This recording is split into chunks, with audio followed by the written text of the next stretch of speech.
Pela primeira vez numa campanha eleitoral, as mídias sociais vão poder ser usadas com pagamento de impulsionamento. É o caso do Facebook. E hoje em nosso estúdio eu recebo para uma conversa a gestora de mídias sociais, Poliana Ferraz.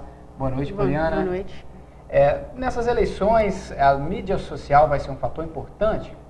Com certeza, principalmente para aqueles candidatos que já planejaram isso com um pouco de antecedência, utilizando as redes sociais de uma forma orgânica, ou seja, não paga, gerando conteúdo informativo, educativo, de uma forma que não seja ofensiva a outros candidatos, mas sim já começando a fazer esse trabalho, ou seja, o que é orgânico? Que não se paga, né? Para já se poder conseguir aí uns resultados mais eficazes um pouco mais à frente. Porque o TSE, ele limitou um pouco essa questão do impulsionamento, vai ter o período certo para impulsionar, não vai poder ser aleatório assim, de qualquer jeito. Então, ou seja, isso vai ser muito monitorado. Então, tem um período exato para estar fazendo isso, de uma forma que os candidatos vão poder mostrar com mais força suas propostas e até mesmo essa parte de estar pedindo os seus votos e tudo mais. Então, quando chegar nessa época de poder fazer o impulsionamento pago, o candidato já tem que ter um planejamento todo preparado, né? Sim, com certeza. Porque esse planejamento vai conseguir ajudar ele a direcionar, principalmente, o objetivo. Ter um objetivo claro para saber ter a informação certa, a clareza das informações certas que ele quer passar para o seu público. E, principalmente, ele conhecer já o seu público antes é muito importante, porque vai fazer com que ele tenha custo-benefício na hora que ele for fazer um investimento de impulsionamento pago. Ele consegue fazer da própria plataforma do Facebook, aproveitar isso para o Facebook e para o Instagram. Mas desde que ele já faça isso planejado, vai facilitar muito com que ele atinja ali os seus eleitores, né, de uma maneira mais eficaz. E, Poliana, o que representa esse impulsionamento pago? Qual é a diferença que ele pode fazer nessa política? A diferença é que ele vai te dar um alcance muito maior, desde que seja feito de forma bem pensada, no sentido de ser mais específico. Ou seja, para os candidatos a níveis estaduais e federais, é interessante eles conhecerem os públicos de determinadas regiões, falar a linguagem deles, entender das dores deles, conhecer um pouco mais a fundo, porque assim eles vão criar conteúdos, ou seja, materiais que vão falar a linguagem desse público, onde esse público ele vai conseguir um engajamento melhor e um retorno mais eficaz. Assim ele consegue direcionar verbas específicas por cidades e falar a linguagem desse público, tendo um retorno de investimento muito maior. E no caso do deputado federal ou estadual, que na maioria das vezes é o caso aqui da nossa região, sim, como ele deve usar a mídia social?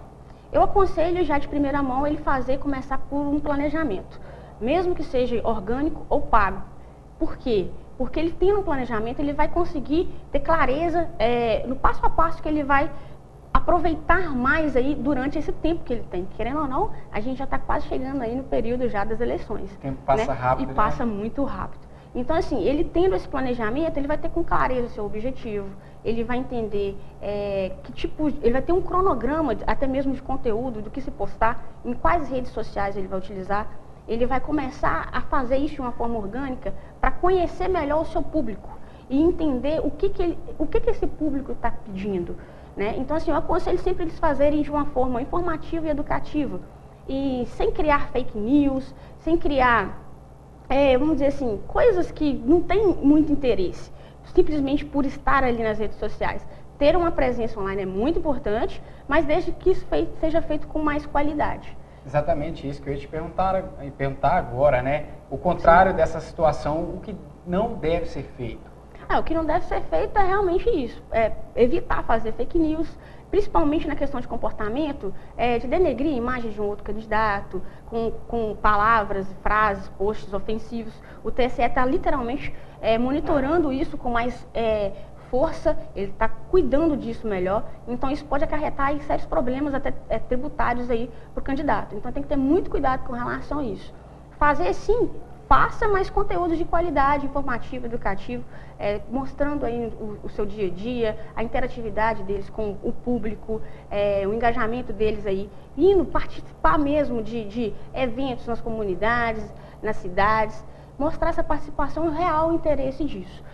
E, Poliana, no caso daqueles candidatos que aparecem nesse momento da eleição só para fazer uma exposição da própria imagem, como eles devem cuidar dessa mídia social deles depois da eleição? Não, o correto é que eles continuem, né? Que é o mais difícil até mesmo sem ser em ano eleitoral. Para o empresário também ter essa recorrência de criar conteúdos pós-objetivo é muito difícil. Mas se ele já se planeja antes para estar fazendo isso, ele consegue fazer isso recorrente e ter essa continuidade é de suma importância para ele, porque pensando numa futura política, o resultado pode ser melhor. Exatamente, né? O resultado pode ser muito melhor, porque aí não fica até meio feio, né? Às vezes a pessoa aparece ali com mais intensidade, justamente no período político, acaba assim, soando um pouco mal. Vira aqueles candidatos que caem de paraquedas, né? Exatamente, então a pessoa surge do nada, tipo assim, já meio que com questões tendenciosas e fica um pouco complicado. Então assim, eu aconselho realmente, após política, ele continuar e principalmente mostrando os resultados do que ele está fazendo. Né? Muito cuidado com relação a promessas, né? Até porque a maioria dos candidatos não podem prometer nada.